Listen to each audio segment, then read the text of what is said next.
happening? What's happening? What's happening? This is Cracka coming at you in another edition of that Cracka Sauce. Today we're talking about that Sage Hill, that beautiful gem in the backcountry. You want a little hike and fly, you want to get your evening glass off on, you want to check out them flowers in the springtime. Sage Hill's a place to go. It's also pretty sweet for speed flying in the morning. But we'll talk about the evening stuff first because I think that's what most people are interested in. So first we're going to talk about how to get there. How to get there. We're going to go over our range, over on driving 154 towards Lake Cachuma. You see Lake Cachuma out here. You're going to hang a right as you're going down the road in the back on Paradise Road. It's right around this zone right here. It is 3.5 miles on Paradise Road to this big LZ right here. Okay, I'll put the coordinates if you want coordinates in the more section under the video here.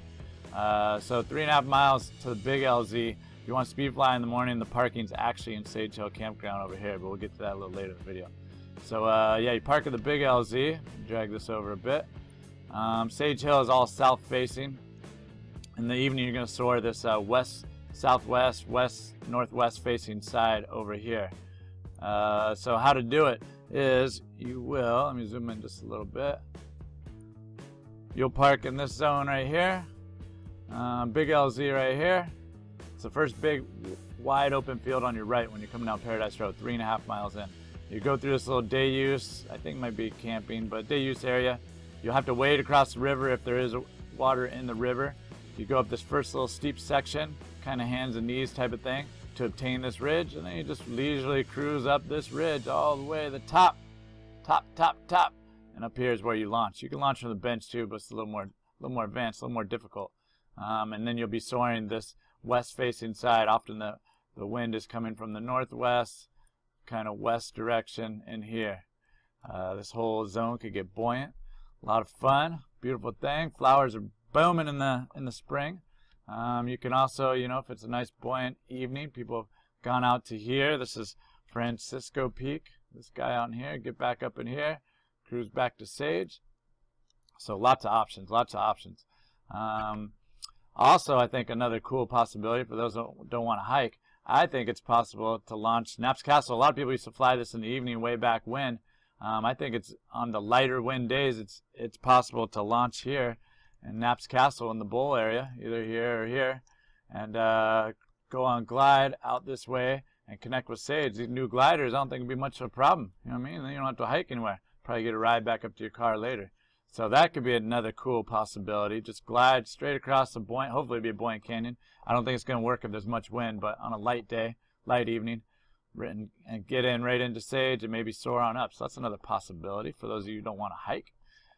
Flowers are beautiful in the evening. Let's talk about the weather. Let's talk about what makes this place tick. So let's zoom back out here.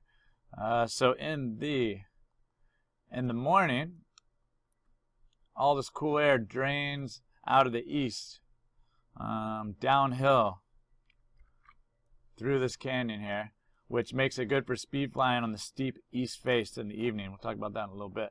But in the afternoon, as the heat draws in, you can watch these wind talkers. There's a couple of them in the valley here. Almost every morning between 8 and 10 a.m., the wind switches from east to west. And that's because everything back here is heating up, drawing this cool air from the ocean this way.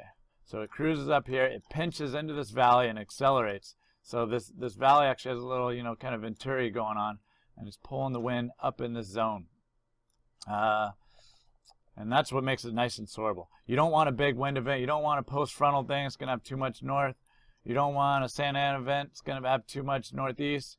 Pre-frontal, too much southeast probably, but you know, if it's a weak southeast, then the west will probably win, and it may be a good evening anyways. So that's because we're soaring this west side. So you basically want a stable day. You know, not much wind, low teens in the Salinas during the day. The warmer the day, probably the more buoyant the air is going to be in the evening. So just a normal, stable, you know, not a whole lot going on in the front country kind of day. So what I like to look at for the weather, what seems to work the best, is you want light winds. There's 2 wind talkers for Sage in Paradise Canyon here. You could get them all on wind alert. I think one's around here, one's up in here somewhere. And there's 2 in St. Inez, one at the airport, and there's one called St. Inez West, I believe, somewhere out in here. So if you look at these 4 wind talkers all in the day, the morning, the afternoon, if they are staying in the teens, the low teens, it's going to be good for just about anybody, I think, in the evening, because it's gonna kind of back off as the evening progresses, and you should get that nice soarable, 10 to 15 mile an hour kind of thing, maybe even less, because with the warmer, stable days, it's going to heat up and be pretty buoyant back here. What you don't want, unless you're really advanced pilot, you want to deal with a lot of wind, is to see 20s during the day. Like in the summer, you're going to see 20s on these things almost all afternoon. And I just don't think it's going to be that reliable for dying off and getting a nice glass off window, in time. So you kind of want those stable, normal days where it kind of heats up, pulls in the west wind. It's light wind all day, under 15. And then you hike up around, 3, 4 in the afternoon. And booyah!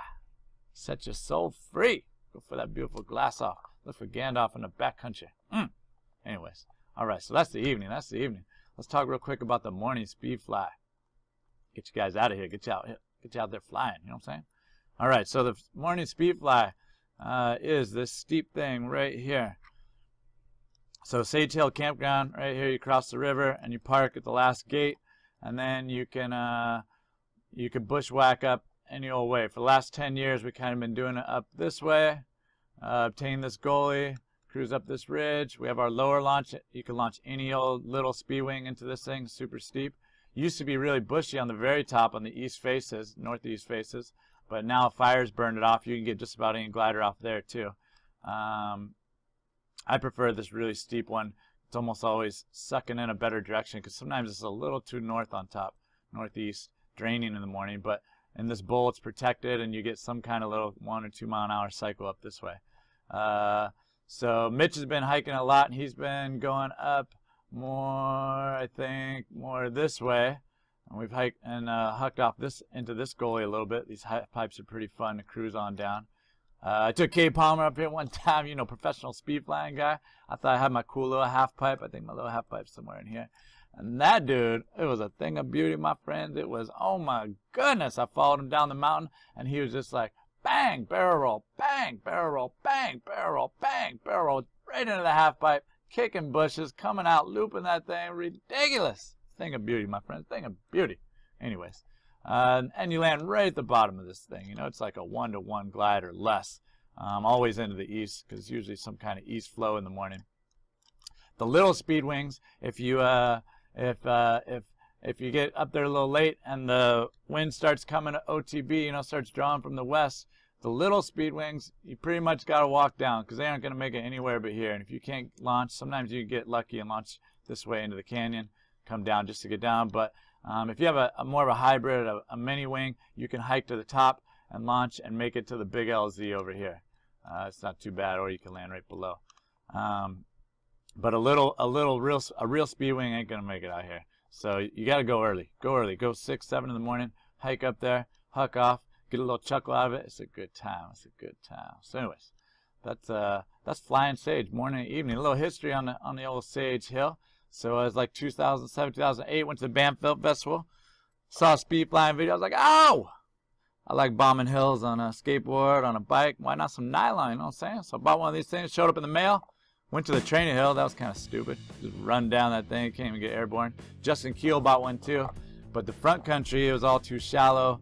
You need something steep for those little silly speed wings. We started Google Earth and exploring. We started hiking this thing in the morning, and one of the only locations around, I think, because it's so steep, about 1,200 feet of vertical. So steep on this east face, you could get any little glider off.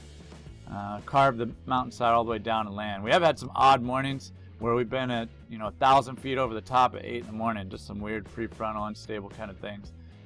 Sometimes it's windy back here, and that can make it soarable if you have a hybrid wing. But most of the time you're just bombing on down. And then let's see, about a year ago, so that was 10 years ago that we found this thing for speed flying in the morning. About a year ago, a handful of us went OTB from La Cumbre Peak, and we got stuck in the west wind back here. But what we could see from the air is that this Sage Hill kind of has this nice west face, and so kind of the first opening from San Ynez Valley to this pinch. We're like, hey, maybe we could soar that. Maybe we can go in the evening. Mitch's always fired up to do something new. So Mitch, Neil, and I hiked it one evening. It was way too friggin' windy, ripping from the northwest. They got off on their little gliders. I just ripped my glider on a bunch of sticks, but whatever. It's all good. And then Mitch kept putting in the legs. He kept hiking that thing night after night after night, kind of figured out the weather, what works, what doesn't, and what a beautiful gym that thing is. So there it is. That's the history. That's the directions. Look in the more info under this video. You'll see the Google Maps location, and we'll see you out there. Get your hiking legs on. Ow!